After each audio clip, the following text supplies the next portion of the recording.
మహబూబ్ నగర్ ఎంపీగా ఉండి కేసీఆర్ తెలంగాణ సాధించాడని తెలిపారు బీఆర్ఎస్ ఎమ్మెల్సీ కల్వకుంట్ల కవిత. తనకు మహబూబ్ నగర్ జిల్లాకు నాకు ప్రత్యేక అనుబంధం ఉందని అన్నారు కవిత. కేసీఆర్ సీఎం అయిన వెంటనే 11 లక్షల ఎకరాల భూమిని సాగు భూమిగా మార్చి వలసలు ఆపారని పేర్కొన్నారు ఆమె. ఎన్నికల్లో తాము ఆశించిన ఫలితాలు రాలేదని, కార్యకర్తలు ధైర్యంగా ఉండాలని అన్నారు కవిత. కాంగ్రెస్ ప్రభుత్వం ఉచిత కరెంట్, పెంచిన పెన్షన్ను అమలు చేయాలని డిమాండ్ చేశారు కవిత. కాంగ్రెస్ ప్రభుత్వం రాజకీయాలు పక్కన పెట్టి అభివృద్ది చేయాలన్నారు మాజీ మంత్రి శ్రీనివాస్ గౌడ్.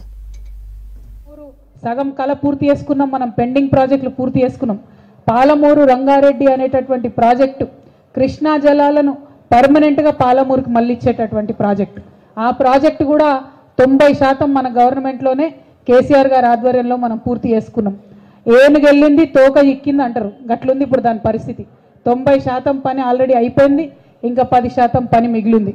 ఇక్కడ పాలమూరు రంగారెడ్డి విషయంలో గౌరవ ముఖ్యమంత్రి వర్యులు ఆనాడు కాంగ్రెస్ పార్టీలో ఉండి ఇదే రేవంత్ రెడ్డి గారు తప్పుడు కేసులు వేపించిన, దొంగ కేసులు పెట్టించిన, నేషనల్ గ్రీన్ ట్రిబ్యునల్కి పోయి ఆపే ప్రయత్నం చేసినా కూడా ఇది water project, drinking water project, దీన్ని ఆపొద్దు అని చెప్పి పనులు ఎక్కడ ఆపకుండా మనం మెయిన్ రిజర్వాయర్లు అన్నీ పూర్తి చేసుకున్నాం. ఇప్పుడు ఇంకా అనుమతులు ఢిల్లీలో వచ్చేటివి అన్నీ కూడా ఫినిష్ చేసుకున్నాం. ఇంకా చివరి అనుమతులు కొన్ని వచ్చేటివి ఉన్నాయి. దాని మీద దయచేసి సీఎం గారు దృష్టి పెట్టినట్టయితే ఈ ప్రాజెక్టుకి నేషనల్ ప్రాజెక్టు హోదా వస్తుంది. ఈ అనుమతులన్నీ కూడా పూర్తయిపోయి ప్రాజెక్టు ల్యాండ్ అయ్యేటటువంటి స్కోప్ ఉంటుంది. ఢిల్లీలో మిగతా రావాల్సినటువంటి అనుమతులు తెచ్చుకొని అట్లానే నేషనల్ ప్రాజెక్టు హోదాని పాలమూరు రంగారెడ్డికి తెచ్చుకున్నట్టయితే బాగుంటుంది. రేవంత్ రెడ్డి గారు ఒక మాట అన్నారు నిన్న మొన్న ఇంటర్వ్యూ ఇచ్చుకుంటా. ఏమని? మోడీ గారితో సత్సంబంధాలు లేవు కాబట్టి కేసీఆర్ గారికి ప్రాజెక్టుకు మనకు అన్ని కూడా అనుమతులు రాలేదని మాట్లాడారు. మరి మీరు సత్సంబంధాలు పెట్టుకోండి, ఎవరు వద్దన్నారు? మీరు కొట్లాడండి, కేంద్ర ప్రభుత్వంతో కొట్లాడి మిగతా అనుమతులు తీసుకురండి, నేషనల్ ప్రాజెక్ట్ హోదా తీసుకురండి, శ్రద్ధ దాని మీద పెట్టండి.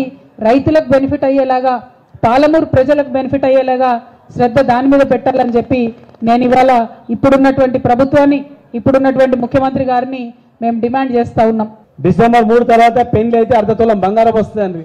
పెళ్లిలో ఏ పెళ్లికి పోయినా అర్ధతోలం బంగారం కాదా, మాసం బంగారం కూడా కనబడతలేదు. 9వ తారీఖున 2 లక్షలు మాఫ్ అని చెప్పింది. 9వ తారీఖున 2 లక్షలు మాఫ్ తీసుకొని లోన్ తీసుకోండి. 9వ తారీఖు బంద్ అవుతామండి, ఎక్కడ బంద్ కాలే. 100 రోజులు సమయం ఇద్దాం, పని నిలకడని చేయండి అని. కానీ చూస్తుంటే ఏదో ఎంపీ ఎలక్షన్స్ వరకు ఏదో నడిపించి తర్వాత మొత్తం దుఃఖం బంద్ అయ్యేటట్టు కనిపిస్తూ ఉంది. మా కౌన్సిలర్స్ కొంతమంది పేపర్లు వస్తుంది, మొత్తం మీకే అప్పచెప్తాం, మరి చేయండి ఏముంది.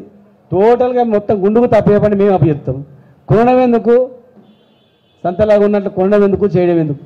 మాకు కావాలా సీట్ అని చెప్పండి, మేమే ఇచ్చేస్తాం. కానీ ఇదేం పద్ధతి? మేము చేయము అట్లాంటిది. మరి ఏం చేస్తున్నారు? అధికారమే కావాలంటే అన్నీ ఇస్తాం, పనులు చేయండి కనీసం. మాకు కావాల్సింది మేము కష్టపడి తెలంగాణ తెచ్చుకున్నది కేసీఆర్ గారి నాయకత్వంలో ఈ ప్రాంతం బాగుపడాలని. ఆయన ఆహర్నిశలు శ్రమించింది ఆ మహనీయుడు తెలంగాణ బాగుపడాలని. మరి ఇంత బాగు చేసి ఇన్ని నిధులు చేస్తే మధ్యంతరంగా అన్ని ఆపడం అనేది